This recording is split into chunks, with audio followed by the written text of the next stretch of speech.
La madrugada se sentía pesada en Los Mochis, Sinaloa, cuando las fuerzas federales cerraron el cerco. No hubo espacio para la huida.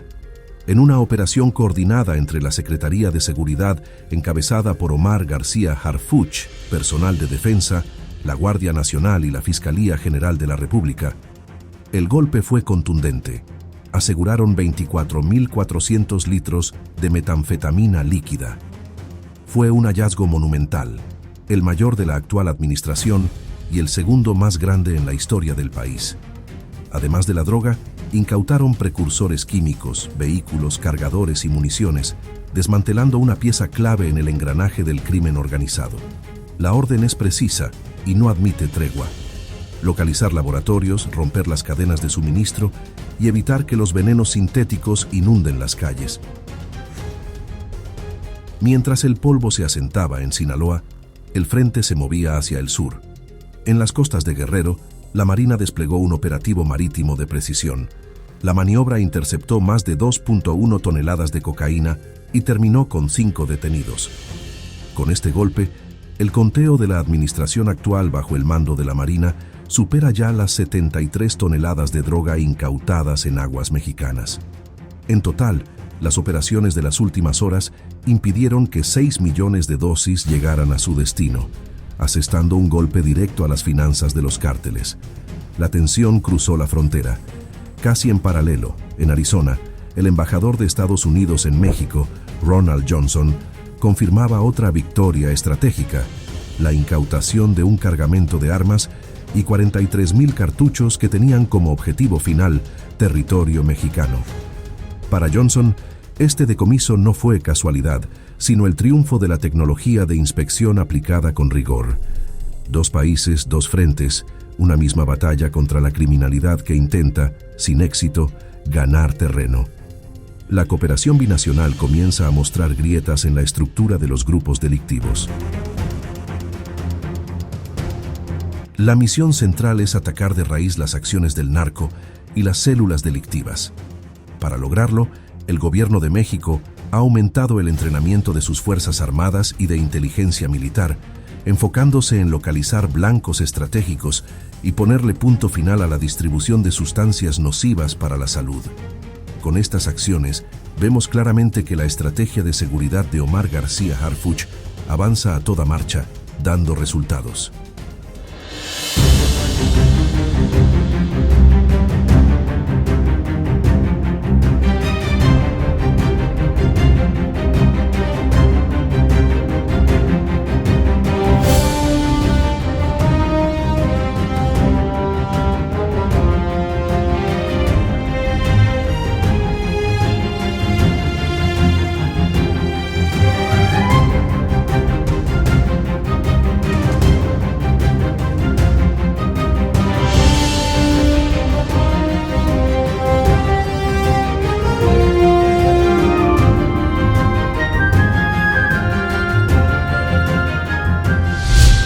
Gracias, Presidenta. No me levanto por respeto, para no impedir la visión de las cámaras.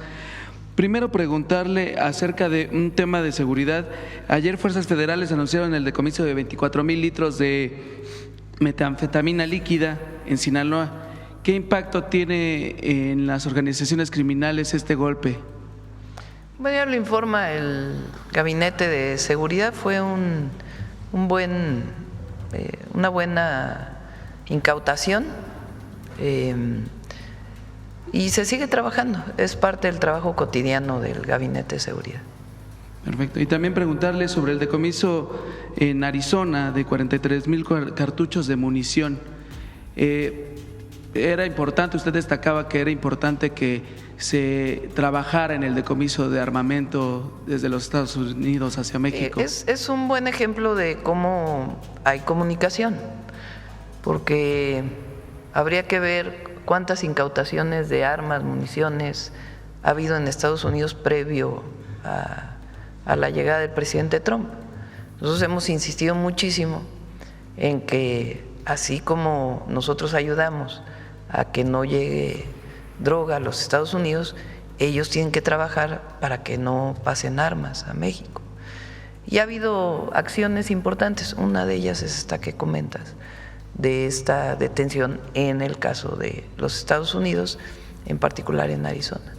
¿Se cuenta con un balance de cuántas armas se han decomisado? Le podemos pedir a la siguiente vez que venga el Gabinete de Seguridad que, así como se mencionan cuántos laboratorios se han desmantelado en México, que también puedan dar un informe con el informe que nos dé las agencias de Estados Unidos de cuántas armas se han incautado el Departamento de Justicia.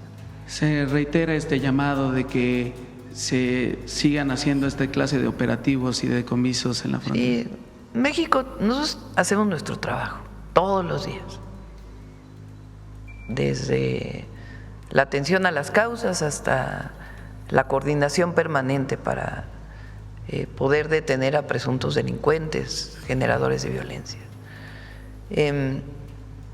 Estados Unidos tiene que hacer su parte, porque en Estados Unidos primero hay armas que se compran en Estados Unidos y que pasan a México de manera ilegal. Segundo, pues hay organizaciones delictivas en Estados Unidos. Pues no se podría pensar la cantidad de droga que se vende en Estados Unidos de manera ilegal si no hubiera organizaciones delictivas en Estados Unidos. Entonces ellos tienen que hacer su trabajo en detener armas que vienen a México, pero también hacer detenciones de las organizaciones delictivas que distribuyen la droga en Estados Unidos y de lavado de dinero en Estados Unidos, porque no todo es hacia afuera, ellos tienen que trabajar también hacia adentro. Entonces, eso es algo que permanentemente estamos diciendo en las reuniones bilaterales. Y por lo menos en el caso de armas, ha habido incautación de armas por parte de Estados Unidos, de distintas instituciones de Estados Unidos, para evitar que pasen a México. Muchas gracias, Presidenta. Había olvidado presentarme, Miguel Hernández, de Canal 14. Muy bien. Bueno, vamos atrás. A ver. ¿Quién? A ver, la compañera hace mucho que no le doy la palabra. Compañera de la segunda. Muchas gracias, Presidenta. Buenos días, si me escuchan. Rocío Jardines, de W Radio y Teleurban. Bueno, si me permite, la gobernadora de Chihuahua, María Eugenia Campos, el domingo la llamó a que pues le respondiera a Estados Unidos con la aprehensión de Rubén Rocha, la entrega. Es propaganda política, es propaganda. Y no voy a caer pues en un asunto de propaganda política, en un debate con la gobernadora de Chihuahua. Más bien hay que, cada quien que cumpla con su trabajo. No hay tensión con Estados Unidos. Ella que cumpla con el suyo y yo cumplo con el mío, y hay una relación institucional. No hay tensión con Estados Unidos por ese tema, como ella dice. Claro que no. A ver, pon el tuit de los últimos del embajador. Gracias, Presidenta. Ya nada más para que el tratado lleva su camino, y hemos escuchado desde el primer momento que entró el presidente Trump su visión sobre el libre comercio. Estados Unidos se volvió un país con proteccionismo, con una visión muy distinta a la que tenían otros presidentes. El presidente Trump cree en otro modelo económico. Entonces, en ese marco, pues obviamente se trabaja en la relación bilateral y trilateral para garantizar la continuidad del tratado. Pero todo el mundo sabe, todos los habitantes de este planeta saben que hay una posición del presidente Trump que no es precisamente a favor de todos los acuerdos comerciales que tenía Estados Unidos con el mundo entero. Entonces, eso lleva su camino y se ha trabajado muchísimo. Tan se ha trabajado que en muchos casos México tiene una muy buena posición frente a otros países, con sus problemas, sí, con sus problemas, como los tiene Europa, como los tiene China, como los tiene Japón, como los tiene Corea, como los tiene una buena parte de América Latina, por la visión que hoy tiene Estados Unidos frente al comercio mundial. Otra cosa muy distinta y que lleva su rumbo es el tema de los acuerdos de trabajo en seguridad, que también va avanzando. Ahora, El presidente Trump tiene su manera de comunicar, tiene su manera de decir las cosas y tiene su visión del mundo. En algunas cosas estamos de acuerdo, en otras cosas pues no estamos tan de acuerdo, pero son nuestros vecinos. Ningún país se va a ir a ningún lado, vamos a ser vecinos siempre. Y tenemos un acuerdo comercial que es benéfico para Estados Unidos, para Canadá y para México. Entonces son paralelos, lo otro es politiquería, la verdad. Pues dar detalles de lo que usted vivió apenas el pasado viernes en San Quintín, donde una madre se acercó con usted diciéndole que en la clínica número 13, allá del IMSS de San Quintín, bueno, pues hubo una desgracia con su hijo, falleció, y que uno de los factores que pues intervino en esta situación fue la falla de una máquina de oxígeno.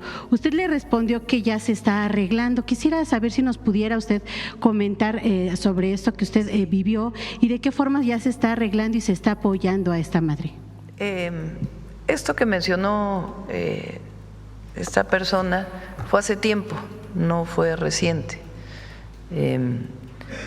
¿Y por qué le dije que ya se está atendiendo? Pues porque se está construyendo y ampliando un hospital en San Quintín.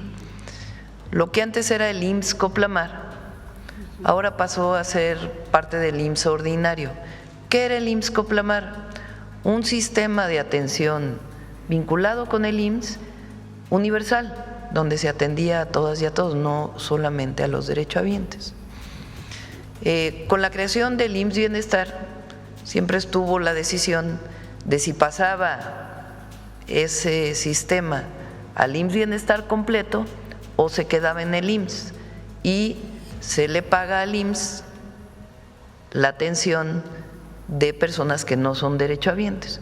Y tomamos la decisión, porque los médicos ya están muy vinculados con el IMSS, de que sea parte del IMSS ordinario. Sin embargo, no solo va a atender a derechohabientes del IMSS, sino va a atender a toda la población en general, más ahora en el esquema que vamos hacia el Servicio Universal de Salud. De hecho, fuimos a visitar la construcción del hospital, lo están haciendo los ingenieros militares. Y Zoe, no sé si quieres comentar de cuántas camas a cuántas camas va a pasar y todas las especialidades nuevas que va a tener. Sí, Presidenta, con mucho gusto.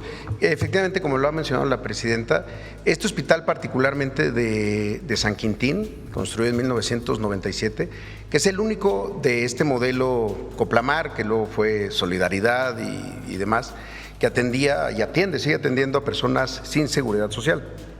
El hospital se construyó como un hospital rural. Los hospitales rurales tradicionalmente tenían entre 20 y 40 camas y solo 5 especialidades. Ahora que se tomó por parte del régimen ordinario del IMSS, sobre todo en el enfoque de atender tanto a los jornaleros agrícolas del campo, que deben de tener también seguridad social, pero también a toda la población que no la tiene, pasa a 80 camas. 14 especialidades, ya no solamente las troncales, que son cirugía, medicina interna, anestesia, medicina familiar, pediatría y ginecología, a 14 diferentes especialidades, incluidas trauma, ortopedia, oftalmología, otorrino. También algo que no ocurría en los hospitales rurales del antiguo Coplamar es que tendrá servicios como quimioterapia. Las personas con cáncer que se atendían en San Quintín pues tenían que ir hasta Ensenada para buscar atención, y hemodiálisis, que tampoco se contaba con esto. Además pasa de tener un solo quirófano a 3 quirófanos y la sala de tococirugía para atender partos. Actualmente el hospital está operando en un área donde da consulta, hay hospitalización y también se están haciendo cirugías de urgencias, y con un modelo de ambulancias que se está trasladando mucho a Ensenada, donde también se está construyendo otro nuevo hospital. Pero el modelo pues es eso, tomarlo por parte del IMSS y ampliarlo, crecerlo, también en consultorios, equipos, por ejemplo, justamente hablando de tomógrafos. En todo San Quintín no hay un tomógrafo. tomógrafo público. Entonces, el modelo Complamar no contaba con tomógrafos, contaban con rayos X simple. Ahora tendrá también un tomógrafo, además de 3 rayos X, ultrasonido, mastógrafo y otros equipos. Director, entonces, ¿esta máquina de oxígeno ya cuentan allá en San Quintín con este aparato también? Sí, las salas de urgencia pues obviamente tienen las tomas murales de oxígeno y ventiladores. Cuando vimos el reporte de esta señora que hablaba de su hijo que había tenido un accidente, revisamos porque hay una coincidencia, hay una unidad de medicina familiar número 13, inicialmente pensamos que se refería a ella porque tienen áreas de admisión médica continua, pero en realidad se refería al hospital porque está justamente en la calle 13.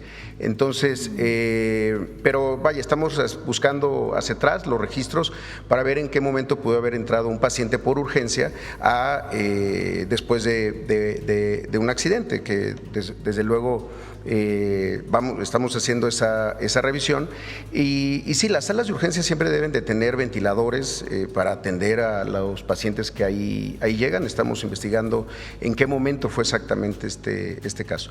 Pero bueno, el hospital ha mantenido su operación y obviamente pues justamente con la intención de crecer la infraestructura, porque en un lugar tan lejano como San Quintín muchas veces por más ambulancia que se tenga no da el tiempo para el traslado. Ok, ya con base a esto ustedes determinarán el apoyo que se le pueda dar a la mamá. Claro, sí, por supuesto. Muchas gracias, director. Independientemente de no ser derechohabiente, este es el modelo. En San Quintín están haciendo realmente un primer esbozo del modelo universal, también en las unidades de medicina familiar, entonces por supuesto que sí, así será. Muchas gracias, director. Presidenta, si me permiten otro tema, preguntarle… Nada más, es muy importante que recordemos, aunque los adversarios no les guste. Fíjense, el IMSS se crea en 1943. En realidad lo diseña el general Lázaro Cárdenas, pero como institución la desarrolla Ávila Camacho.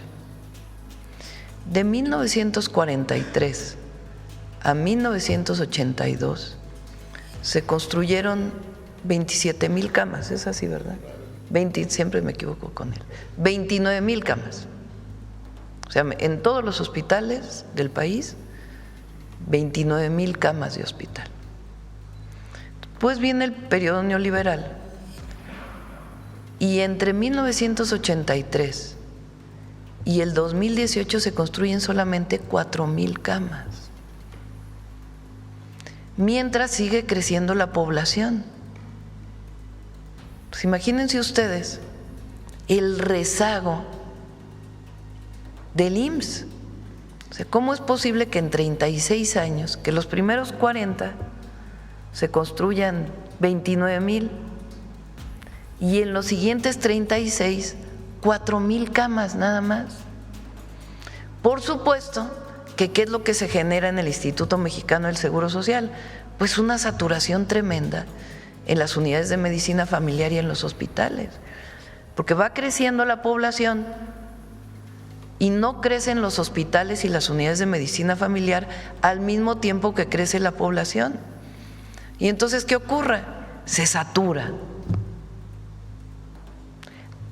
Con el adicional de que decidieron dejar de contratar médicos especialistas o muy pocos médicos especialistas, con la idea de que había que crear médicos de excelencia. Y para crear médicos de excelencia, pues había que hacer muy difíciles los exámenes para que no pasaran. Entonces, ¿qué pasó?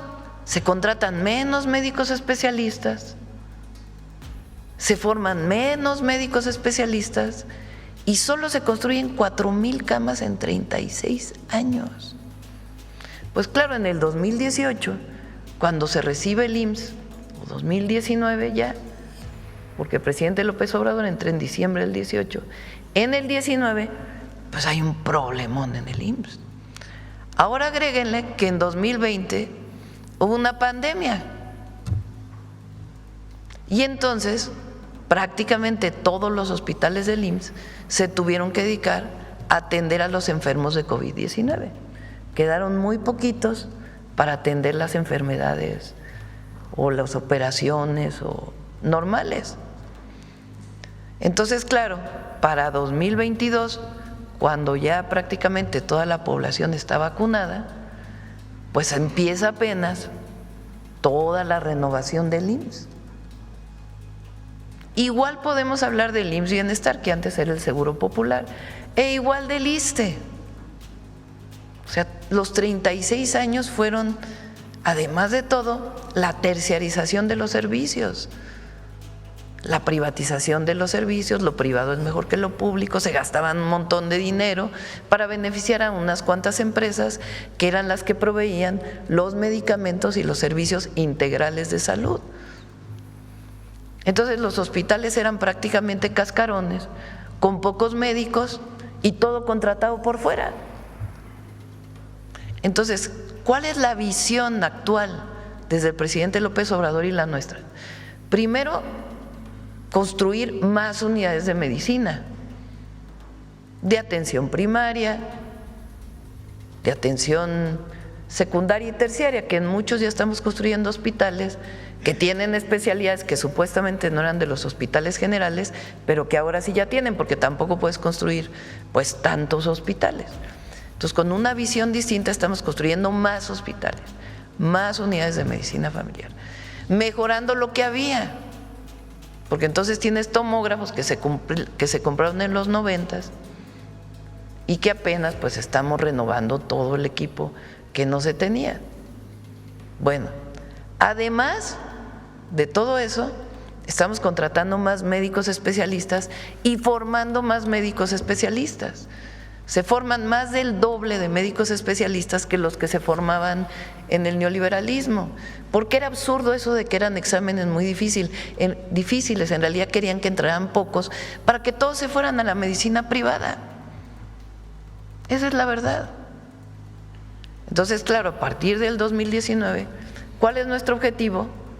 Construir al menos 9,000 camas más, ¿no? 9,000. 12,000 en el caso del IMSS, 12,000 camas más en el IMSS en 12 años, las que inició el presidente, las que estamos terminando nosotros y nuevos. Contratar más médicos especialistas y formar más médicos especialistas, incorporar tecnologías nuevas que antes no existían, desde la inteligencia artificial hasta la telemedicina. Entonces, por supuesto que seguimos atendiendo pues un rezago histórico de 36 años más lo que vivimos en la pandemia. Entonces, ese es nuestro objetivo, más atención primaria, salud casa por casa. Porque aparte agréguenle que no se construyeron hospitales, que todo se terciarizó, que no se contrataron médicos durante 36 años. Ahora agréguenle además que la salud de las y los mexicanos fue empeorando. ¿Por qué? Pues porque fue el periodo en donde creció de manera enorme la alimentación de la comida chatarra. Y entonces más diabéticos, más hipertensión, más problemas de salud crónica. Entonces, ¿qué estamos haciendo? Resarcir los daños del neoliberalismo, así tal cual.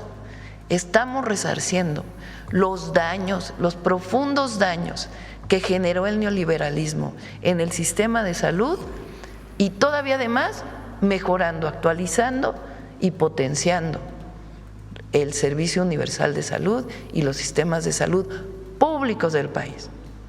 Porque está bien que haya salud privada, nadie dice que no. Pero el Estado tiene una obligación, el acceso a la salud de todas y todos los mexicanos. Entonces, es importante recordar esto, porque si no parece que ahora es una responsabilidad del 2019 a la fecha, no. ¿Qué pasó durante todo ese periodo? Que se abandonó a las y a los mexicanos a su suerte en el tema de la salud. Y entonces crecieron las farmacias privadas con sus servicios privados, que no está mal que existan, pero no pueden ser sustitución del sistema de salud pública. Entonces, nuestra visión es que el Estado debe garantizar el acceso a la salud desde la prevención hasta la atención de la enfermedad más compleja. Que todavía hay problemas, pues todavía tenemos problemas que estamos solucionando todos los días, y dando los recursos necesarios para tener un sistema de salud que ya es bastante, porque el IMSS es el sistema de seguridad social más importante, de los más importantes del mundo, y por lo menos de América, por lo menos de todo el continente americano, es el más importante sistema de seguridad social, y los estamos mejorando, modernizando para atender al pueblo de México. Presidenta, dos precisiones, si me permiten, este tema de salud que me parece relevante. Dentro de este resarcir el daño que usted comenta, me imagino han encontrado, pues, además de este caso, otros más, pero en el caso que le comento de San Quintín, siendo una zona tan necesitada, ¿se ha descubierto por qué hizo falta este equipo o por qué hubo este daño? Si hay, no se cumplieron algunos contratos. Y se también va a revisar, en caso de que haya habido una negligencia, algún problema, obviamente se sanciona. Pero lo que estamos explicando es qué fue lo que pasó. Miren, San Quintín es un municipio que apenas es municipio. Creo que en el 2021 apenas es municipio, era parte del municipio de Ensenada. Y estamos hablando de la mitad de la península de Baja California. A ver, mide los kilómetros de Tijuana hasta el límite con Baja California Sur.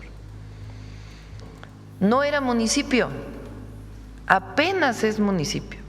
Bueno, San Quintín, a lo que se dedican las personas esencialmente es al campo, pero no se dedican a cultivar sus propias tierras, se dedican a trabajar para empresas.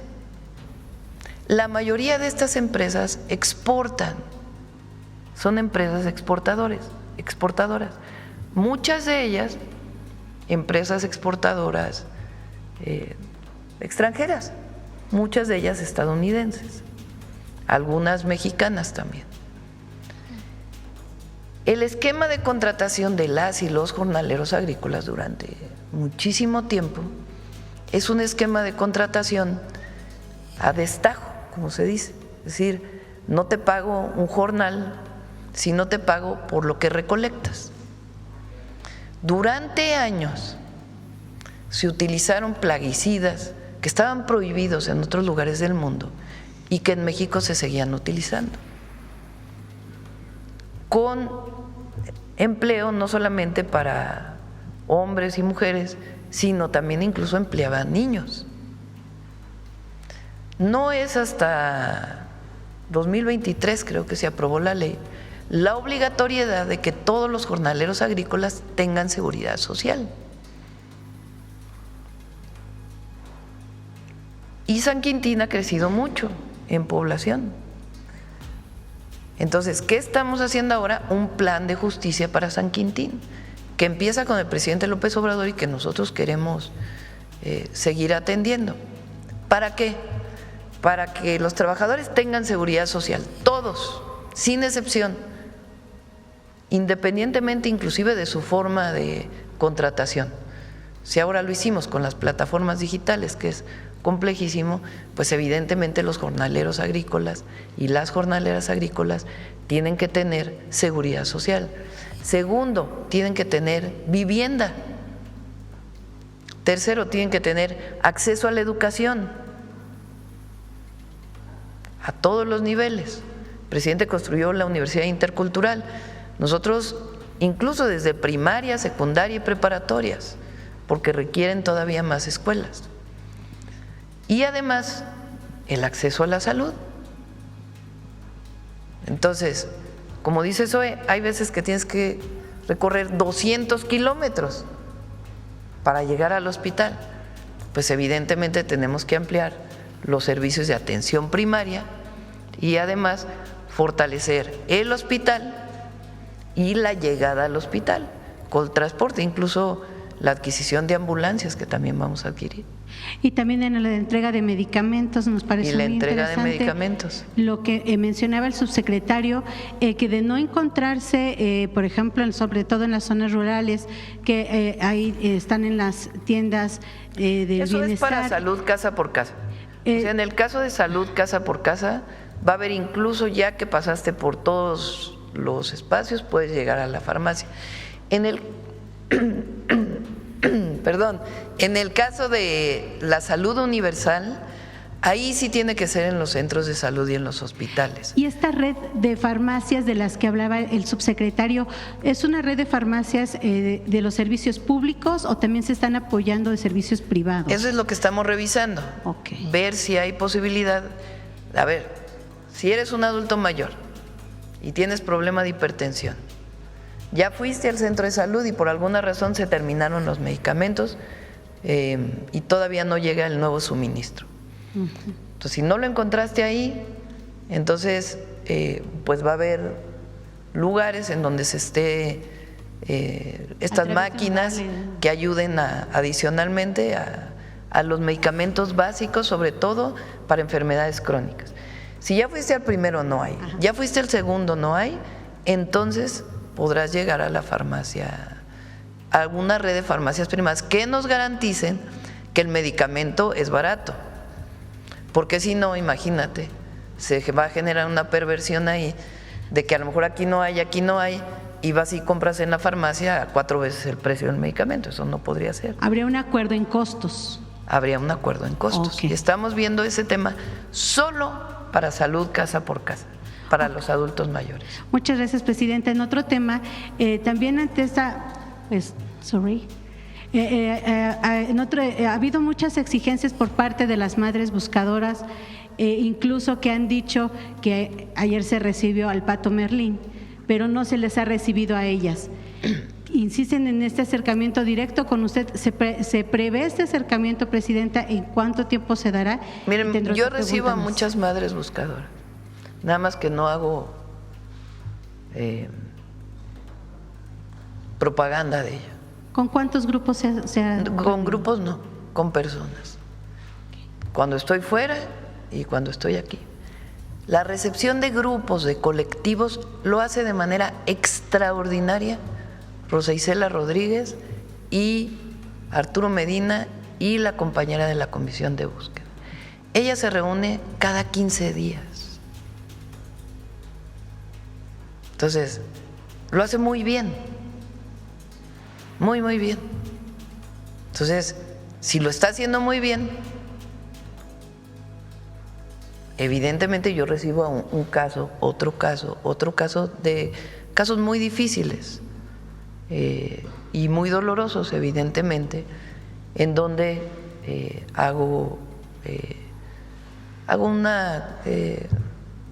recibo de manera personal, aquí también fuera de la ciudad, cuando salgo fuera. Pero no me gusta hacer algo mediático de eso porque no creo que sea necesario. Entonces, la parte institucional de recepción, atención, cambio en las leyes, atención de casos específicos, lo ve Rosa Isela y lo ve muy bien, lo atiende muy bien, y Arturo también. Yo recibo particularmente el caso de los 43 estudiantes de Ayotzinapa. Cada 2 meses, 3 meses, me reúno con ellos para ver cómo van las investigaciones. Entonces, no es un asunto porque quieren colocarlo como si la presidenta no fuera una persona humanista y que no atiendo situaciones graves o delicadas. Atiendo incluso víctimas de asuntos de abuso sexual, de violencia contra las mujeres, de manera personal. ¿Eso es durante las giras o le hacen cita? Durante las giras y a veces aquí, pero no me gusta sacar una fotografía de eso. ¿Por qué no? Porque es un asunto de atención directamente a la persona, a las víctimas. Incluso les doy mi teléfono celular personal. Entonces, el que haya venido el Pato Merlín, pues evidentemente es parte de lo que estamos viviendo en el fútbol. Además, la familia tiene muchas necesidades, porque todo el mundo ve al Pato Merlín, pero no las necesidades de la familia. Y justamente, además de que ya habíamos platicado con ella a través de otros compañeros, personalmente, pues lo que busqué es en que te ayudamos, como te ayudamos, porque no es justo. Primero, además, que alguien más quería registrar al Pato como una marca, imagínense. O sea, qué abuso. Entonces, primero la ayuda para que ella pueda registrar para la familia al Pato Merlín. Y además, las necesidades que ellos tienen como familia, pero eso no necesitamos andarlo, lo digo hoy, pues como por la pregunta, pero no necesitamos andarlo publicitando. Yo, fíjense, soy una persona, y me conoce mi equipo, que si algo tengo es, cuando me piden una gestión personal, me aseguro que se atienda. Tanto que hasta personalmente, en algunos casos, los más graves que veo en las giras, los apunto personalmente. Zoe está aquí de testigo, Martí está de testigo, Alejandro Esparza está de testigo, que personalmente les mando el caso. Y a los 2 días les pregunto, ¿qué hiciste con ese caso? De una necesidad de una familia. Entonces, ¿habrá respuesta a cada padre aunque no se reúna con usted? Hay una reunión institucional, porque es un tema en México, es un delito en México, y hay muchas madres y familiares con mucho dolor y evidentemente que requieren atención de la autoridad. Y hay colectivos que se han formado. Entonces, hay instituciones que se dedican a ello. Por ejemplo, vamos a poner otro caso, el caso de la CENTE. No necesita la presidenta estar resolviendo todos los problemas si se atienden bien. Hay un problema de que, oye, no me atendió bien esta persona y necesito ver a la presidenta. Bueno, ya vemos en cómo los atendemos. Pero para eso hay un gabinete. Hay una secretaria de Gobernación, hay un secretario de Educación, hay un secretario de Economía. Es como si quisieran que yo estuviera atendiendo de manera personal, no sé, las negociaciones del tratado comercial. No, hay un muy buen equipo en Economía que está haciendo ese trabajo. Y claro, me preguntan, me consultan cómo resolvemos esto. Entonces es parte del trabajo en equipo, porque además, la verdad, tengo un excelente equipo. El gabinete es de primerísima, todos son buenísimos, todas y todos, y muy sensibles y muy humanistas. Entonces, en el caso de los colectivos de familiares que buscan a sus familiares o de familiares de desaparecidos, hay un equipo que los está atendiendo. La Secretaría de Gobernación tiene todo un seguimiento desde casos particulares hasta los casos generales de los colectivos, y lo hace muy, muy bien. De hecho, la compañera que está en búsqueda fue propuesta por la gran mayoría de los colectivos y es muy buena también. Había trabajado en la Fiscalía General de la República y ahora está y va, viene, atiende de manera personal. A ver, la compañera de Guerrero, que hace mucho que no pregunta. Muchas gracias, presidenta. Bueno, comentarle que el viernes 12 de este mes, en horario laborable, el director de Fonatur, Sebastián Ramírez, acudió a una reunión partidista de Morena en Acapulco, en donde se presentó como delegado político en Guerrero. Preguntarle, presidenta, si no le parece un desvío de recursos humanos que el director de Fonatur, en día laborable, en horario laborable, haya asistido a una reunión de Morena con la dirigente nacional y con Citlali Hernández. Bueno, digamos que en términos privados alguien puede participar pues de una reunión partidaria, pero Sebastián pues no es Es un gran compañero, de primera, la verdad. Pero no sé en qué sentido haya dicho que es un delegado político, la verdad. Pero pues acudió el viernes en horario laborable, 12 del día, a una reunión partidista en Bueno, pues no Acapulco. está bien, hay que decirle que pues no está bien, que en día laborable no puede hacer reunión, no puede participar en reuniones partidistas. ¿Cómo va a combinar, ¿no?, su trabajo como funcionario? Pues, No, sí, yo ya lo dije aquí, públicamente. Si eres servidor público, eres servidor público. Si vas a hacer labores partidistas, pues entonces tienes que dejar el cargo de servidor público. No he tenido ninguna comunicación de Sebastián que quiera dejar el servicio público. Entonces, pues más bien hay que decirle que pues no puede asistir a ninguna reunión de partido político en momentos laborables, ni puede estar de responsable de una actividad partidaria.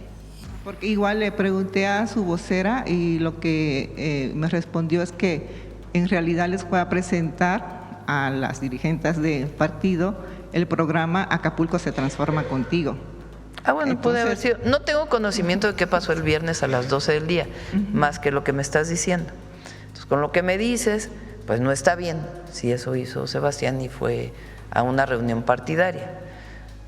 Si fue a presentar Acapulco se transforma contigo, pues a lo mejor pues puede presentarlo ahí, puede presentarlo ante cualquier otro partido político partido. También, no solo también al PRI, también al PRD. Sí, también lo puede presentar y lo puede presentar ante la sociedad.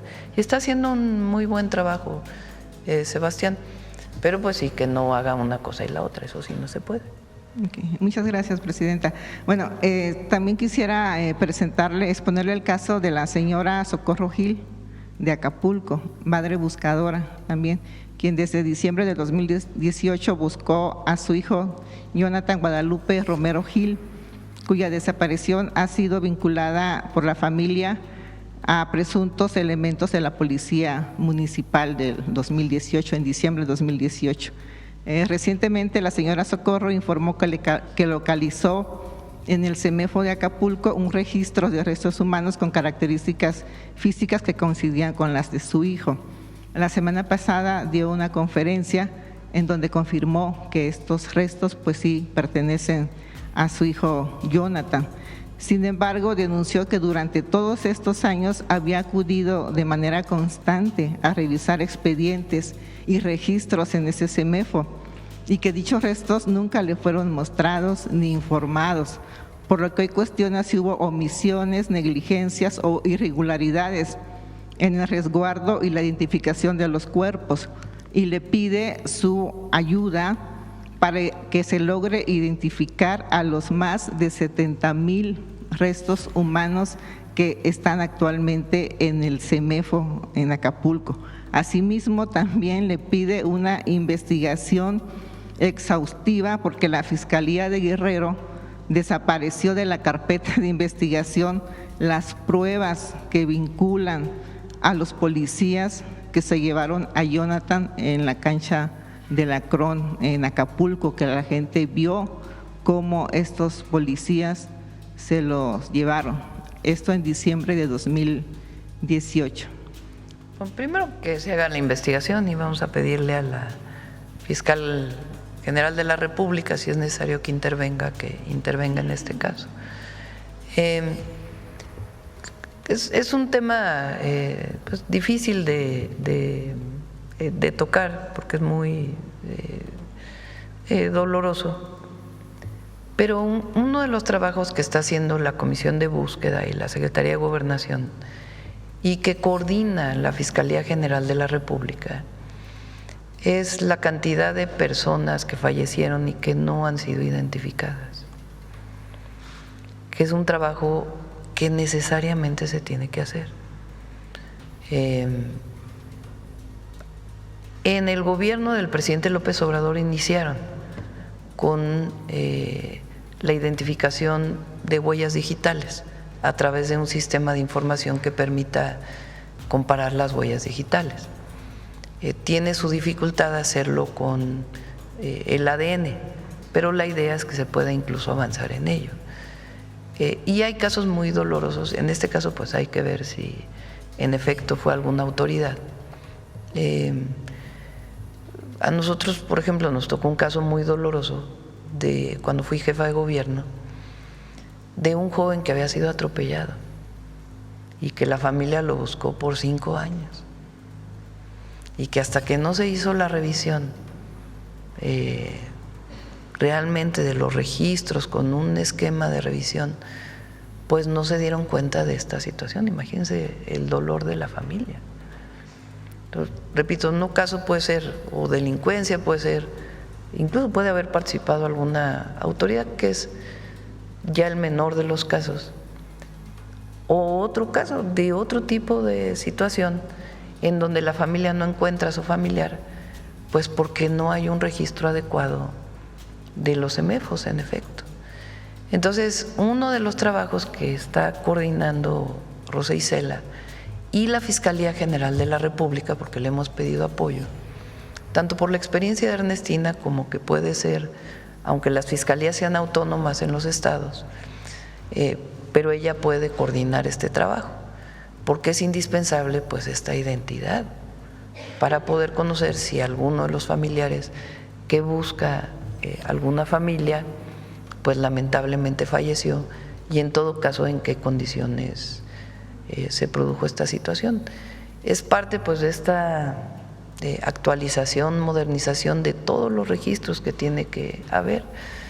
De igual manera también, digamos, de una persona que reporta a un familiar desaparecido, y ahora lo que estamos haciendo pues es una alerta de búsqueda en todos lados, tanto en lugares de los gobiernos como en lugares privados.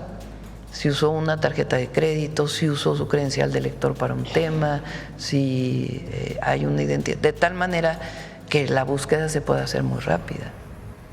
Entonces, sí entiendo la situación de esta mujer, tiene que evidentemente hacerse una investigación de su caso en particular, y además en el tema de búsqueda pues estamos trabajando también pues con esta situación de que no ha habido una modernización, una actualización digital de todos los sistemas de personas que fallecen sin identificación.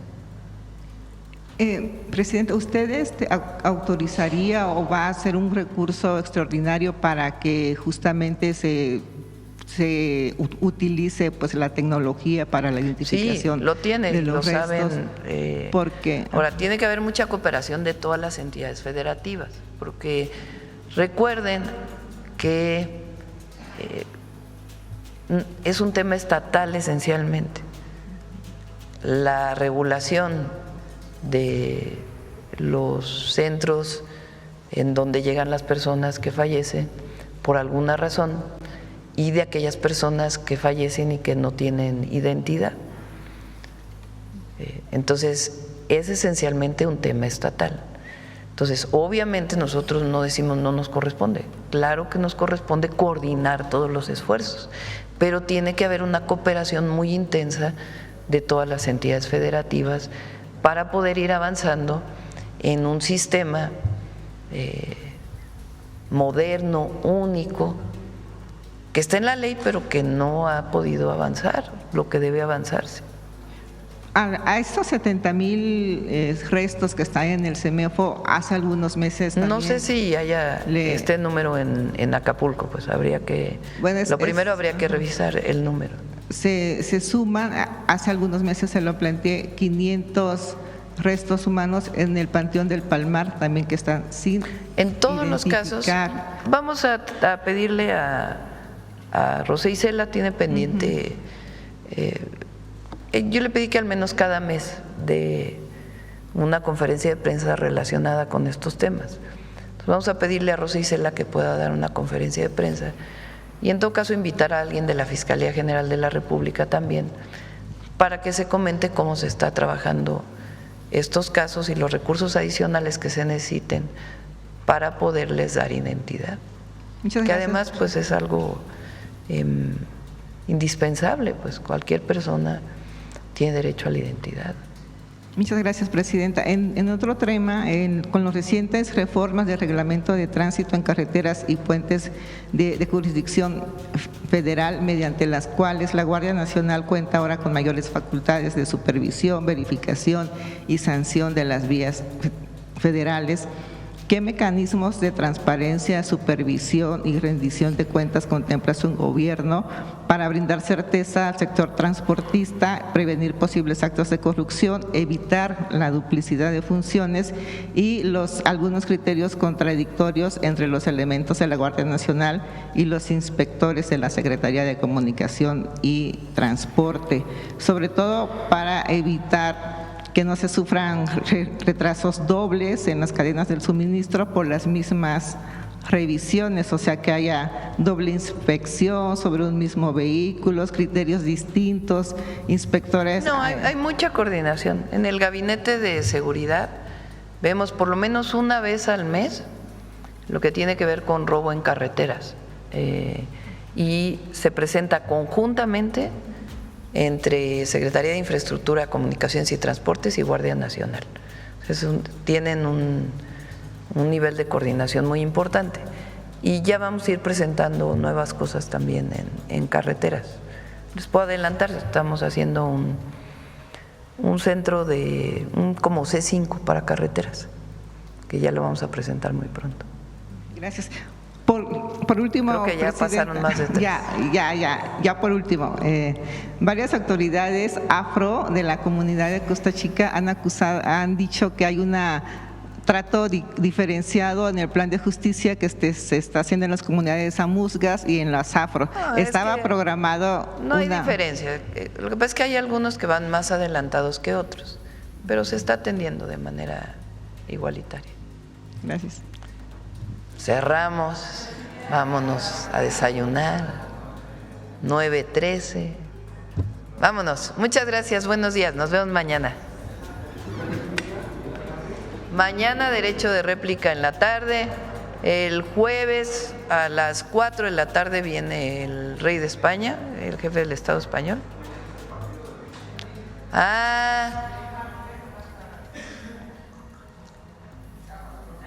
Bueno. Vamos a decirle a Luisa María para ver si se pospone. Bueno, es que el jueves viene el rey de España en la tarde. Vamos a ver, sí, porque les va a costar trabajo entrar el mañana. Bueno, buen día a todas y a todos.